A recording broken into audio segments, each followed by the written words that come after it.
as y'all know, 3 practices down, practice number 4. You know, kind of where I thought we would be at. I think if you did a poll of any coach after practice 3, they're, you know, you never think your team is where it needs to be at this particular point in time, but we're still in the infant stages of really developing our identity, our habits and our fundamentals, our details of what it takes to play winning football. I think they've been lacking a little bit. Situational football, trying to expose them to as many situations as possible. And the biggest thing is, as you enter now into practice 4, is your practice etiquette.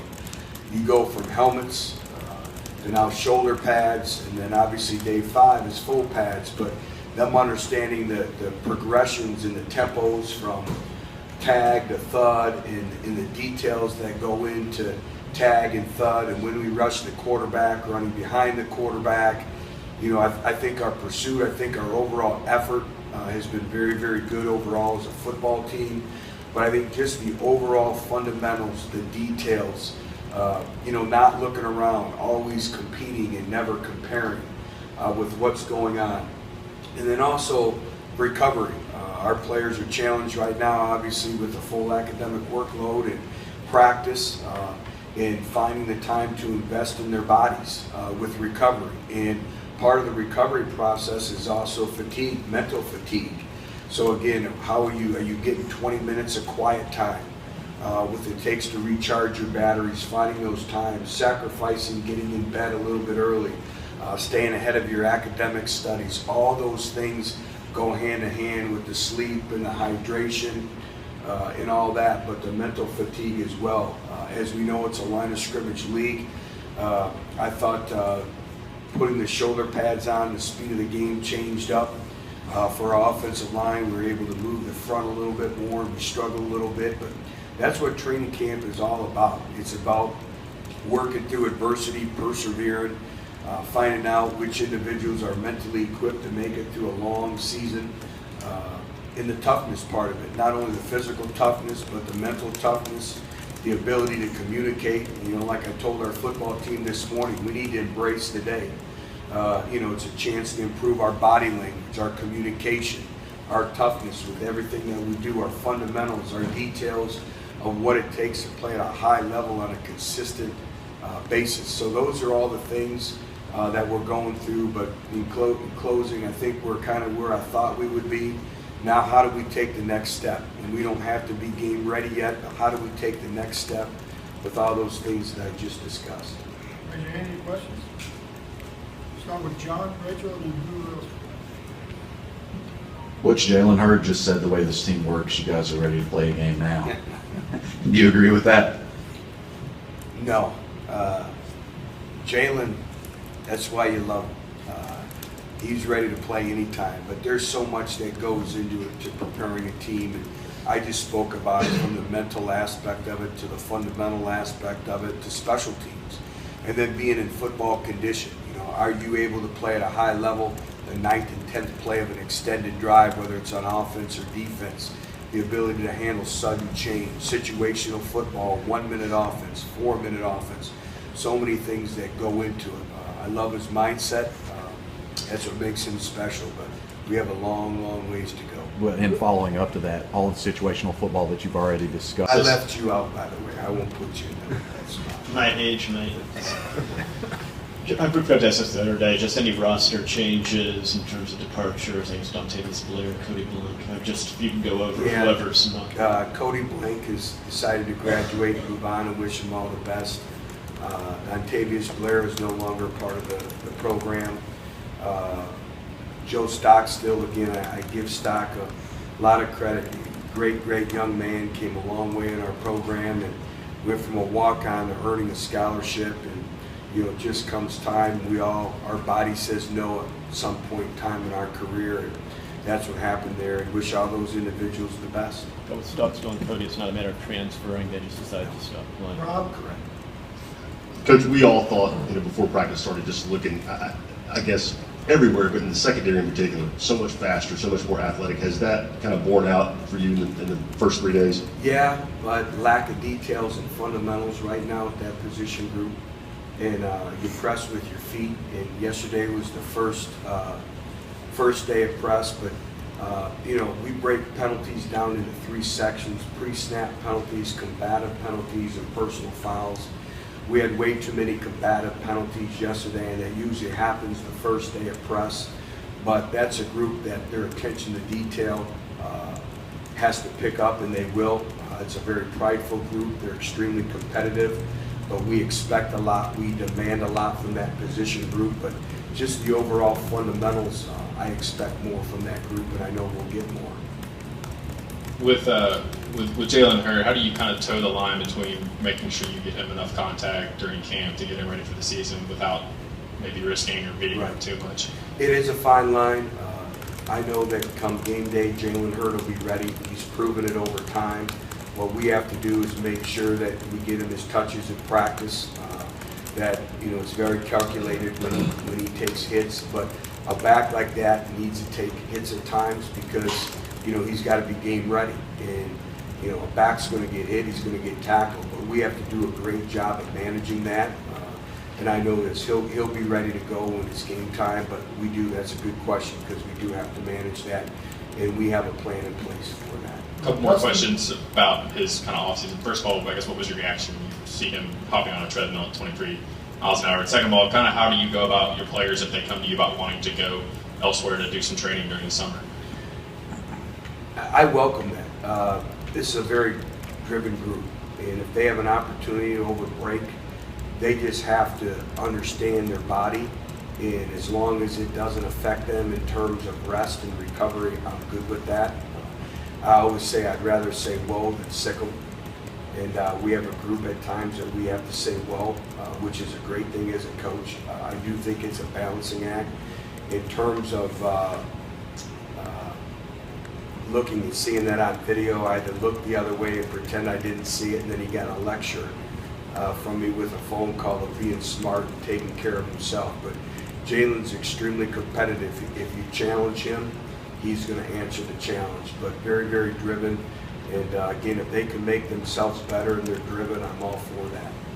Go Dustin, Mike, Paul, Ryan, and Austin. And we'll wrap it up. Coach DeBoer said yesterday that Josh Dobbs is a lot more comfortable kind of calling on the group, kind of addressing the offense as a whole than he has been in recent years. Is that true? Was he kind of nervous about doing that before? Was he a little reticent to do that before? Was he a lot more willing to speak in front of maybe the whole offense or the whole team than he was a year ago?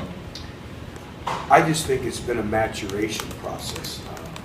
Josh is a leader. Josh does a great job in that regards, but he has been much more outspoken, much more vocal this camp, pulling the team up, talking to them, having constructive criticism and encouragement when they've needed it, being demanding of himself.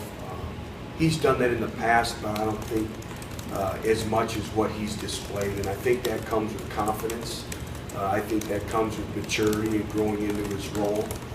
So I've been very pleased with his leadership, his overall direction of the offense, but I think it's just been a maturation phase over time. Mike? Coach, I know you've been a head coach for a while now, but every year I got things a little bit different. And talking with coordinators, how they tweak and look to do things different. What's your mindset, and what are some of the things that maybe you're trying to remind yourself to do different, or thoughts you have going into this season that maybe you haven't done before, or maybe you're doing more or less of? Well, I always keep a journal. I've kept a journal now for 9 years of things that you learn. Even I have a journal as an assistant coach, and then I have training camp manuals, and each day I'll write down my thoughts on my mind and where we're at as a team. And every day I go home, I spent about an hour thinking if I had the day to do over again, would I do it anything differently? And I think the big thing is in our profession, especially as a head coach, is the ability to adapt and adjust to your team. No two teams are ever the same, from leadership to the personality, to the maturity, to the dynamics of the team. So you have to be willing to adjust. Never compromise your standards and your expectations, but there may be a little different ways of doing things. And this team is different. This camp is already a little bit different from our topics of our team meetings to a little bit of the structure of practice. I'm excited. Deion Grant is going to be here Friday and Saturday, and I think it's important that we bring back former players that have lived this program, played at a high level, and have them be around our players and have them talk about communication and teamwork and all those things that are associated with that. So we'll continue to do that. Inky Johnson, I believe, is coming in later this month as well, and we'll continue to bring in former players. But I just think that is big. But I think you have to constantly evolve in this profession. If you don't, it's going to pass you up. So, like I talked about when the preseason started, you have to reinvent yourself, and you have to be a better version of you every year. And I think it's listening to what your players needs, and then them understanding this is how you're going to get them to those goals, dreams, and aspirations. And there's different ways of doing it, but we're doing things differently. And I don't just change to change, but I do think you have to be able to adapt and adjust based on the personalities of your organization. We're going to finish up with Paul, Ryan, Austin, Wes, and Danny. Butch, you talked about, I think it was after the first day of practice, that the defensive ends looked really good. Did they back that up once the pads went on yesterday? Been very, very pleased with our defensive front, particularly the speed of coming off our edges. There's great competition there. They're pushing each other. But I've been very, very pleased. One of the other things we've talked about is positive competition. And I think a lot of times, players don't understand the definition of positive competition. We want to compete in everything that we do. But really, the only competition that you're going up against every single day is you. It's not the person you're going out. We may do circle of life. We may do one-on-ones every day. Really, they're not your competition. Yourself is your competition. And that's what we talk about, positive competition and rewarding the winners in a positive way. But that's kind of been the topic today, is positive competition. And, I think that was kind of generated with Pete Carroll and the Seahawks, and have talked to a lot of coaches around the NFL the last couple of days and going into training camp. Mike, that's one of the other things, is you try to, talk to many coaches that have been through similar situations of you, and maybe basketball coaches, baseball coaches, it may be football coaches, but you try to generate as much information as possible. But the positive competition aspect, and too many times people want to compare and not compete. Don't compare yourself to anyone else. Worry about you, do your job. But the defensive line has done a very, very good job. It's going to only make our offense better each and every day, and there's great competition there. Coach, just a couple quick health updates. What is the Latrell Williams status? And just through the first day in pads, has Shy been able to do any more or less than you thought he might be able to do so far? Shy's about doing exactly what we spoke of. He's conditioning, he's running, he's doing a few individual drills. In terms of Latrell Williams, he's nursing a hamstring. We expect to get him back next week. So he's got to make sure that he's doing a great job, which he is, of being mentally in the playbook. So when he gets out there and gets ready to go, he's ready to go. But really, from an injury standpoint, it's really status quo right now. But you talked on Monday about not having the top five, having the 6, 7, and 8 Absolutely. Along the offensive line. Can you talk about how important, even yesterday and then starting Saturday with full pads is for a guy like Drew Richmond, Jack Jones, and Denzel Boulware? All those youngsters, it's critical for everyone. And, what you did last year has absolutely no bearing on this year. You have to reprove yourself.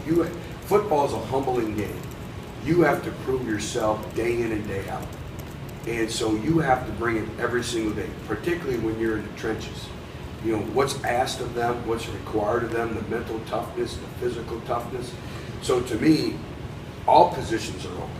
And they're competing, and I like the way they're competing, but you can never have enough depth on the offensive line. But the reps that the youngsters that you just spoke about are gaining right now are invaluable. Spring football was invaluable, and they're doing a really good job. All those individuals have had very, very good summers. So there's great competition there. And I don't look at it as a starting five. You have to have 8 to 9 guys that can play up front. And I'm not opposed to rotating guys. If you were in playing time, you're going to play. and you decide your playing time. But I've been pleased with those guys in terms of their work ethic, in the entire team, I'm telling you. For what we've asked of them in school and practicing late at night and getting off the practice field and eating and recovery and getting back, and then, you know, these youngsters, you know, we get off the practice field, they shower, they eat, and they go to study hall.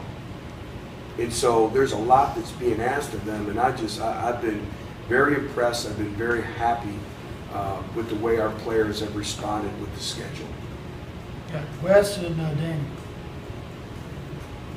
Which I think we might already know your answer to this one anyway, but we'll go ahead and ask. I think the coaches poll came out and y'all were 10th. Any thoughts on that?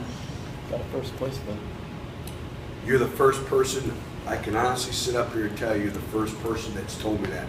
I think Ryan is already conditioned, he didn't even tell me that.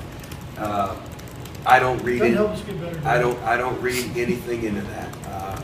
There's nothing for us. Maybe it's great for our fan base and the excitement and all that. But in terms of we're responsible for what we create, it's not where you start, it's where you finish. And 1 minute spent even thinking about that is a minute wasted that you could be working on your football team. Finish up with Danny. Coach, with the new rule with retweeting kids on social media, I know you guys are very active in that. You guys, I know over 100 retweets about 5:30 in the morning the other day woke me up with it. But you know, how valuable is that rule change? Is that just to kind of get these kids more thinking about Tennessee? Yeah, you know, it's one of those things that changed in the rules, and so, you know, we're going to follow the rules, and, you know, as we all know here, everything is about recruiting. You win with great players, you win with great character. And so it's kind of a great way to start your morning off or at night. And it's kind of my mental escape a little bit from football for a little bit. And as we all know, recruiting is all relationship based, and, you know, we're in the process of building very, very strong bonds and very, very strong relationships that great families have. So really that's what's come of it. But it's been a rule change, and you know what, we're going to use it, you know, the best that we can, and not let it interfere obviously with our current team or anything like that. But I have had to have my thumbs popped a little bit, but our staff has done a great job. But again, I just enjoy that because it's about building these relationships. Thank you, guys. Have a great day. Coach,